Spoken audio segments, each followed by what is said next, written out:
హర హర మహాదేవ్. ఓం నమ శివాయ. నా ప్రియమైన బిడ్డ, ఈరోజు ఈ సందేశం నీ దగ్గరకు చేరింది. మరియు నేను కోరుకునేది ఏమిటంటే, నువ్వు ఒక్క క్షణం ఆగాలి. కేవలం ఒక్క క్షణం. నీ కళ్ళు మూసుకో. నీ శ్వాసను ఆపి అనుభూతి చెందు. నీలో ఏదైనా అలజడిని అనుభవిస్తున్నావా? నీ హృదయంలోని ఏదో మూలలో ఒక స్వరం వినిపిస్తుందా? అది అవును, ఈ సందేశం నా కోసమే అని చెబుతుందా? అయితే విను నా ప్రియమైన బిడ్డ, ఈ సందేశం నిజంగా నీ కోసమే వచ్చింది. నువ్వు ఈరోజు ఇక్కడికి యాదృచ్ఛికంగా రాలేదు. నిన్నిక్కడికి తీసుకువచ్చారు ఏదో అదృశ్య శక్తి, ఏదో దివ్య చైతన్యం. నీ ప్రతి శ్వాసను లెక్కించి, నీ ప్రతి రాత్రిని చూసి, నీ ప్రతి నిట్టూర్పును విని, అలాంటి ఒక శక్తి ఈరోజు నిన్నిక్కడికి పంపించింది. ఆ శక్తి, ఆ సత్తా, ఆ కరుణా సముద్రం మహాకాలుడు. ఆయనే భోలేనాథ్, ఆయనే త్రిలోకీనాథ్, ఆయనే శివుడు. నా బిడ్డ, ఈరోజు భోలేనాథ్ స్వయంగా నీతో మాట్లాడాలని కోరుకుంటున్నారు. ఈరోజు ఆయన నీ ముందుకు వచ్చారు, ఒక సందేశంతో, ఒక వాగ్దానంతో, ఒక ఆశీర్వాదంతో. ఆ సందేశం ఏమిటంటే, నీ నిరీక్షణ ముగియబోతోంది. అవును నా ప్రియమైన బిడ్డ, నువ్వు ఏ విషయం కోసం ఎదురు చూస్తున్నావో అది ఇప్పుడు రాబోతోంది. నీ మనసులో తిరుగుతున్న ప్రశ్నకు సమాధానం వచ్చేసింది.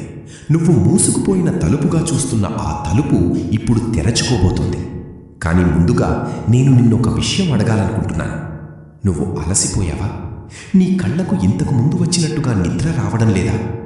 రాత్రి చీకటిలో పడుకుని పైకప్పును చూస్తూ ఉండే సందర్భాలున్నాయా?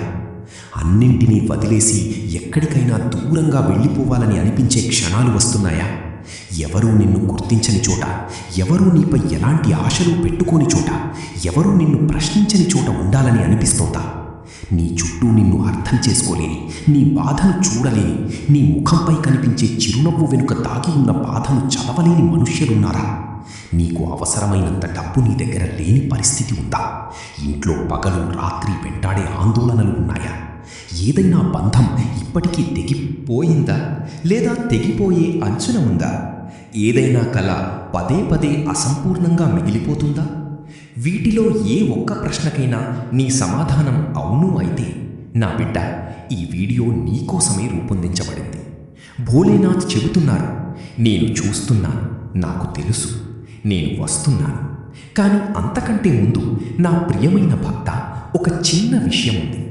ఇక్కడ ప్రతిరోజు ఏదో ఒక అవసరమైన వ్యక్తి జీవితంలో వెలుగు చేరుతుంది.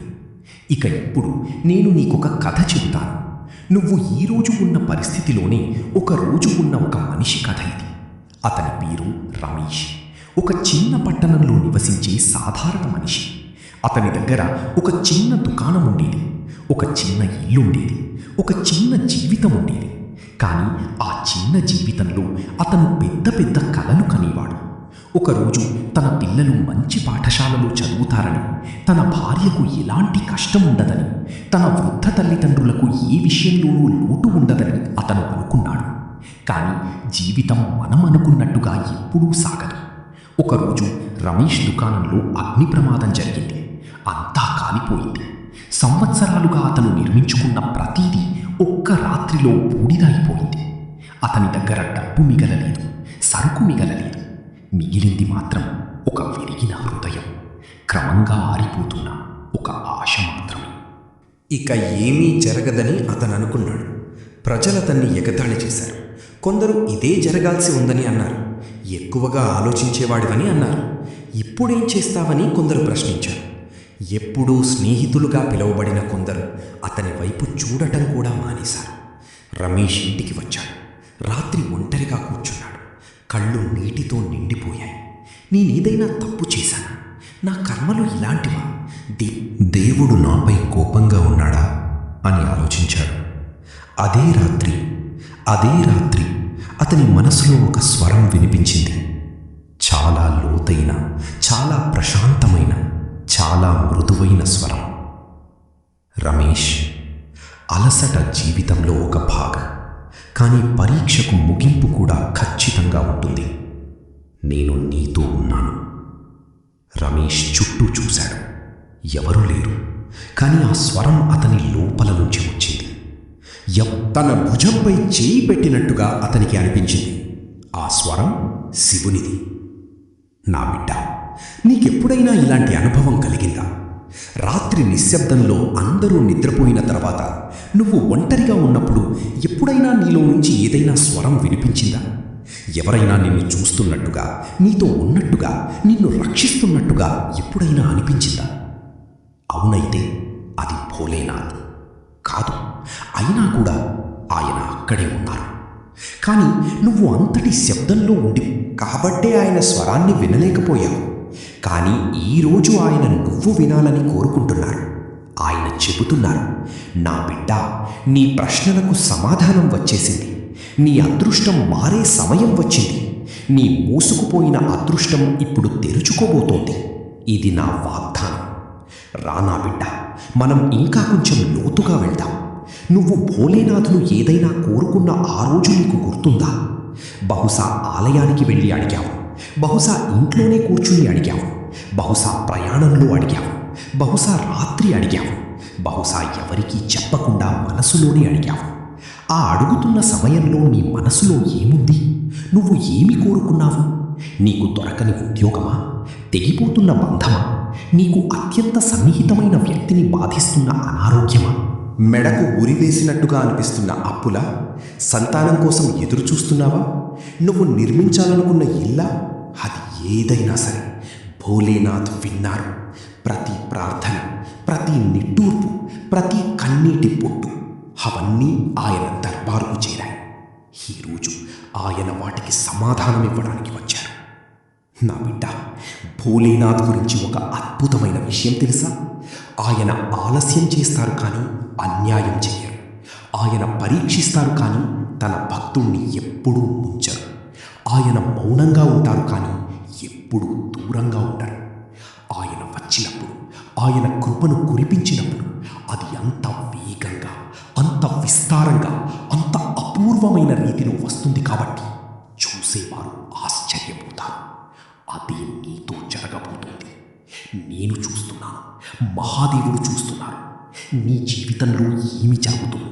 ప్రతి బాధ, ప్రతి పోరాటం, ప్రతి రాత్రి యొక్క ఆందోళన, ప్రతి రోజు యొక్క ఇబ్బంది అన్నీ ఆయన దృష్టిలో ఉన్నాయి. ఆయన చెబుతున్నారు, చాలా పెద్ద శుభవార్త నీ వైపు వస్తుంది. నీ పరీక్ష సమయం ఇప్పుడు ముగియబోతుంది. కానీ నా బిడ్డ, మరో విషయం విను. ఈ ప్రపంచంలో రెండు రకాల మనుషులుంటారు. ఒకరు భగవంతుని కృప రాకముందే ఓడిపోయేవారు. మరొకరు చివరి క్షణం వరకు ఎదురు చూసి విశ్వాసాన్ని ఉంచి ఆ తర్వాత అద్భుతాన్ని చూసేవారు. నువ్వు రెండవ రకానికి చెందినవాడివి. ఇంట్లో సుఖశాంతులు మరియు ఐశ్వర్యాన్ని నిలపండి. వారి కుటుంబాన్ని సురక్షితంగా ఉంచండి. వారి ఒడిలోకి 100 రెట్లు కృపను తిరిగి అందించండి. ఓం నమః శివాయ. ఇక నా ప్రియమైన బిడ్డ, రమేష్ కథకు తిరిగి వెళ్దాం. ఆ రాత్రి తర్వాత రమేష్లో ఏదో మారిపోయింది. అతనిలో ఏదో మేల్కొంది. అతని మనసులో కమ్ముకున్న చీకటిలో ఒక దీపం వెలిగింది. మరుసటి రోజు ఉదయం అతను లేచాడు, స్నానం చేశాడు, ఆలయానికి వెళ్ళాడు. అక్కడ కూర్చుని కేవలం మహాదేవుణ్ణి చూస్తూ ఉన్నాడు. ఏమీ అడగలేదు, కేవలం చూస్తూ ఉన్నాడు. కళ్ళ నుంచి కన్నీళ్లు కారుతున్నాయి, కానీ పెదవులపై ఒక విచిత్రమైన ప్రశాంతత ఉంది. పూజారి అతన్ని చూసి దగ్గరకు వచ్చి, ఏమైందన్నయ్యా అని అడిగాడు. రమేష్, ఏమీ లేదు పండిత్, మహాదేవుని దగ్గర కూర్చోవాలనిపించింది అని చెప్పాడు. పూజారి చిరునవ్వుతో, మహాదేవుని దగ్గర కూర్చోగలిగిన వారికి ఏ విషయంలోనూ లోటుండదు, నువ్వు అదృష్టవంతుడివి అని అన్నాడు. ఆ సమయంలో రమేష్కు ఆ మాటల అర్థం కాలేదు. కానీ తర్వాత అర్థమైంది. అదే రోజు సాయంత్రం అతని ఒక పాత స్నేహితుడి నుంచి ఫోన్ వచ్చింది. అతను ఒక ప్రతిపాదన ఇచ్చాడు. భాగస్వామ్యానికి, కొత్త వ్యాపారానికి సంబంధించిన ప్రతిపాదన. రమేష్ ఆలోచించాడు. బహుశా ఇది భోలేనాథ్ ఇచ్చిన సంకేతం కావచ్చు. అతను అవును అన్నాడు. ఆ తర్వాత 1 సంవత్సరంలో జరిగినది రమేష్ ఎప్పుడూ ఊహించలేదు. ఆ కొత్త వ్యాపారం అంతగా అభివృద్ధి చెందింది, అంతగా వృద్ధి చెందింది. అగ్నిలో బూడిదైన ఆ దుకాణం కంటే 10 రెట్లు పెద్దదిగా అతని వ్యాపారం మారింది. అతని పిల్లలు మంచి పాఠశాలలో చదివారు. అతని భార్య ముఖంలో ఆనందం వచ్చింది. అతని తల్లిదండ్రులు ప్రశాంతంగా ఊపిరి పీల్చుకున్నారు. ఒకరోజు రమేష్ మళ్ళీ అదే ఆలయానికి వెళ్ళాడు. అదే పూజారి దగ్గరకు వెళ్ళి, పండిట్జీ, ఆ రోజు మీరు మహాదేవుని దగ్గర కూర్చోగలిగిన వారికి ఏ విషయంలోనూ లోటుండదని చెప్పారు కదా, ఈరోజు దాని అర్థం నాకు తెలిసింది అని అన్నాడు. పూజారి చిరునవ్వుతో, భోలేనాథ్ తన భక్తుణ్ణి ఎప్పుడూ ఖాళీ చేతులతో తిరిగి పంపరు నా బిడ్డ అని అన్నాడు. ఈ కథ కేవలం రమేష్ది కాదు, ఇది నీ కథ కూడా. ఈరోజు పోరాటంలో ఉన్న ప్రతి మనిషి కథ ఇది. బాధలో ఉన్న, ఆశ మరియు నిరాశ మధ్య ఊగిసలాడుతున్న ప్రతి ఒక్కరి కథ ఇది. మరియు భోలేనాథ్ వాగ్దానం ఏమిటంటే, నీ జీవితంలో కూడా అదే జరుగుతుంది. నీ మూసుకుపోయిన అదృష్టం కూడా తెరుచుకుంటుంది. నీ ఒడిలో కూడా ఆనందం నిండుతుంది. ఇప్పుడు మరో విషయం చెప్పాలి. జీవితంలో కొన్నిసార్లు అన్నీ ఎందుకు మూసుకుపోయినట్టుగా అనిపిస్తుందో తెలుసా? అన్ని తలుపులు మూసుకుపోయినట్టుగా, అన్ని మార్గాలు ఆగిపోయినట్టుగా ఎందుకు అనిపిస్తుంది? దాని వెనుక ఒక లోతైన ఆధ్యాత్మిక సత్యం ఉంది. భోలేనాథ్ తన ప్రియమైన భక్తుడికి ఏదైనా చాలా పెద్దది ఇవ్వాలనుకున్నప్పుడు ముందుగా అతన్ని సిద్ధం చేస్తాడు. బంగారాన్ని శుద్ధి చేయడానికి కరిగించినట్టుగా, వజ్రాన్ని మెరిపించడానికి కోసినట్టుగా, విత్తనాన్ని చెట్టుగా మారడానికి నేలలో పాతిపెట్టినట్టుగా. నీ కష్టాలు, ఈ బాధ, ఈ పోరాటం, ఇవన్నీ నీ సిద్ధతలో భాగం. మహాదేవుడు నిన్ను తీర్చిదిద్దుతున్నారు. పని పూర్తయినప్పుడు, నువ్వు పూర్తిగా సిద్ధమైనప్పుడు జరిగేది చూసి నువ్వే ఆశ్చర్యపోతావు. నీ పరీక్ష ముగియబోతోంది. నీ ప్రశ్నలకు సమాధానం వచ్చేసింది. నీ జీవితంలో మార్పు ప్రారంభమైంది. ఇదేదో అబద్ధపు ఓదార్పు కాదు నా బిడ్డ, ఇది భోలేనాథ్ వాగ్దానం. ఆయన చూస్తున్నారు, ఆయనకు తెలుసు, ఆయన కార్యం చేస్తున్నారు. ఇప్పుడు నేను నీకు మరో విషయం చెప్పాలనుకుంటున్నాను.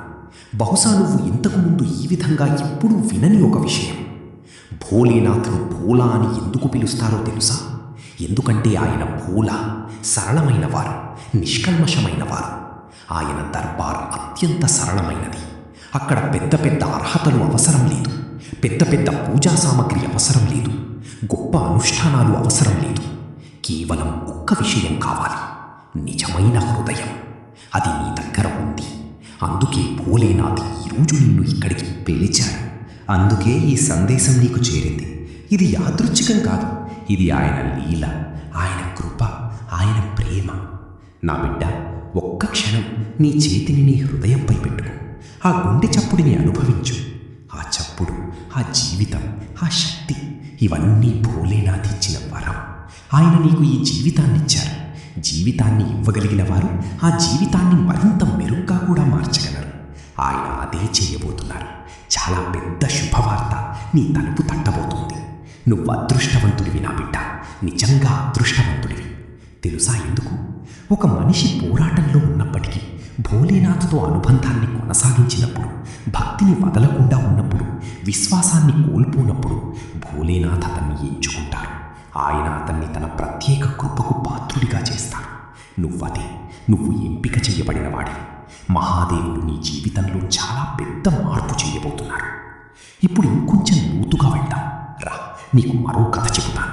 చాలా పాత కథే అయినా ఈ రోజుకి అంతే సత్యమైన కథ. ఒక చిన్న గ్రామంలో శకుంతల అనే ఒక స్త్రీ ఉండేది. ఆమె చాలా పేదది. ఆమె భర్త చాలా సంవత్సరాల క్రితమే మరణించాడు. ఆమెకి 2 పిల్లలున్నారు. వారిని ఆమె ఒంటరిగా పెంచుతోంది. పగలు రాత్రి కష్టపడేది.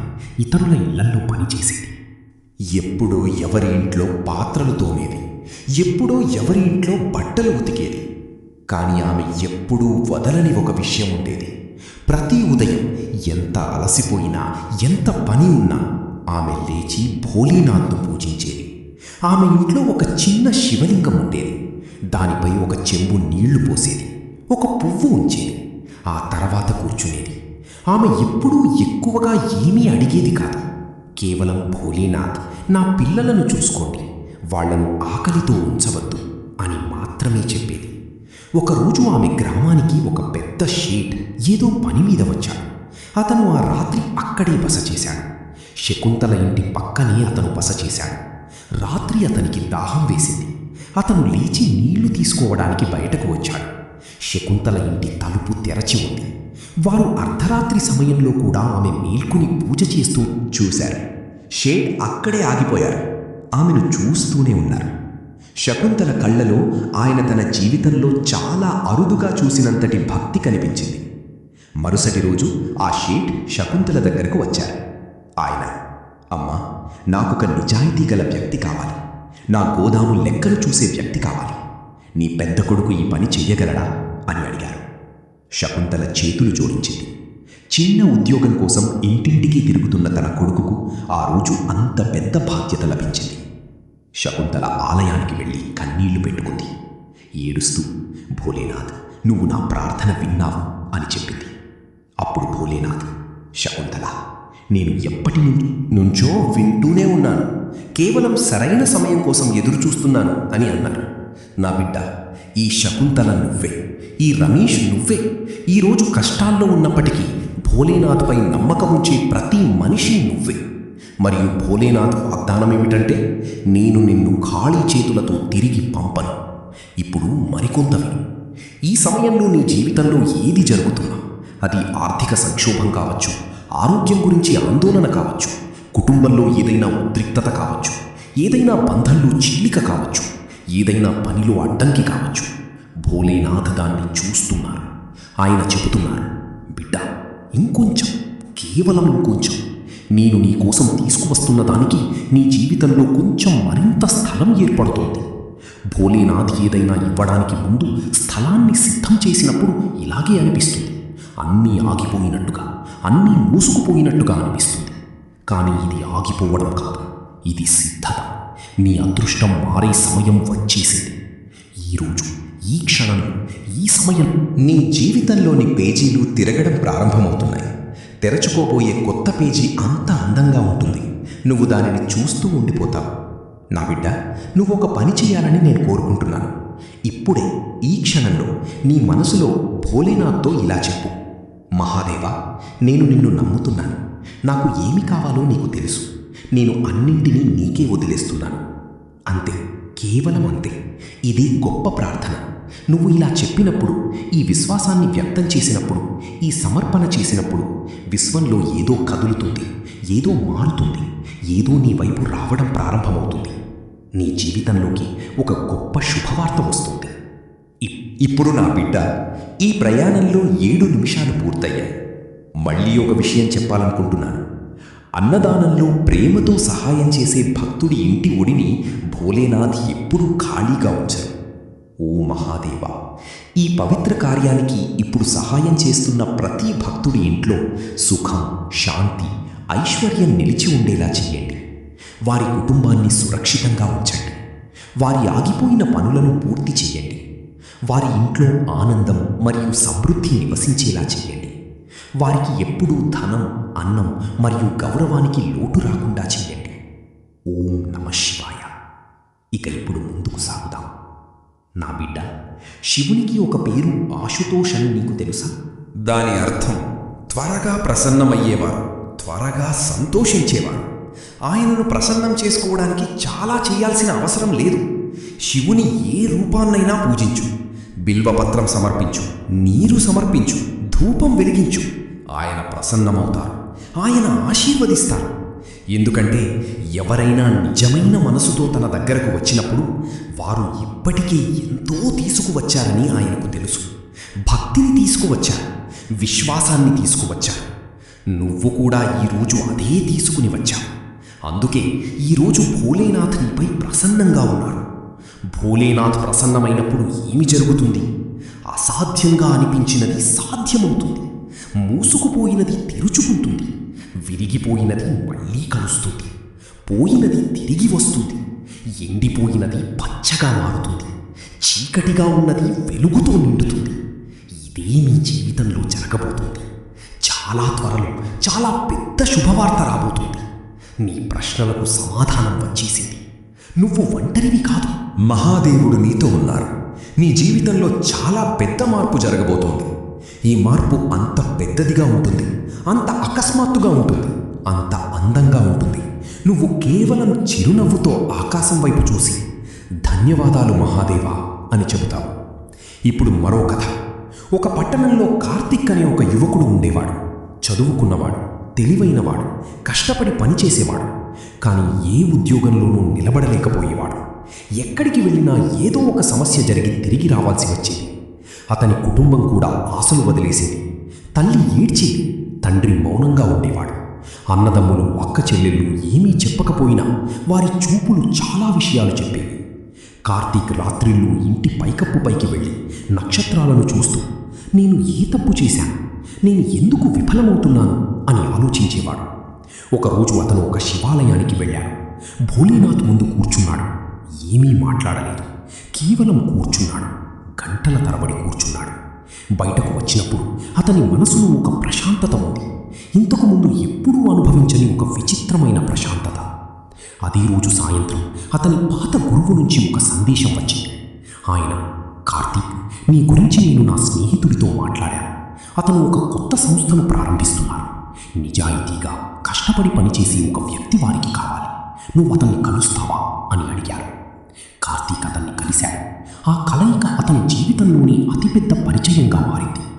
ఈరోజు కార్తీక్ ఆ సంస్థకు డైరెక్టర్గా ఉన్నాడు. అతని పిల్లలు మంచి పాఠశాలలో చదువుతున్నారు. అతని తల్లిదండ్రులు ప్రశాంతంగా జీవిస్తున్నారు. అతను అప్పుడప్పుడు ఆ ఆలయానికి వెళ్తాడు. అదే ప్రదేశంలో కూర్చుని, భోలేనాథ్, ఆ రోజు నువ్వే నాకు ఆ ప్రశాంతతను ఇచ్చావు. ఆ ప్రశాంతతే నన్ను మళ్ళీ నిలబెట్టింది అని చెబుతాడు. నా బిడ్డ, భోలేనాథ్ ఇచ్చే ప్రశాంతతే గొప్ప శక్తి. అది మనలోకి వచ్చినప్పుడు బయట ఉన్న ప్రపంచం కూడా స్వయంగా మారడం ప్రారంభిస్తుంది. ఈరోజు ఆ ప్రశాంతతను నీకు కూడా ఆయన ఇస్తున్నారు. దాన్ని అనుభవించు. నీలోకి వెళ్ళు మరియు విను. నీ పరీక్ష ముగియబోతోంది. నీ జీవితంలో మార్పు ప్రారంభమైంది. ఇప్పుడు నా బిడ్డ, ఈరోజు చాలా అవసరమైన ఒక విషయం నీకు చెప్పాలనుకుంటున్నాను. నేటి ప్రపంచంలో మనిషి చాలా అలసిపోయాడు.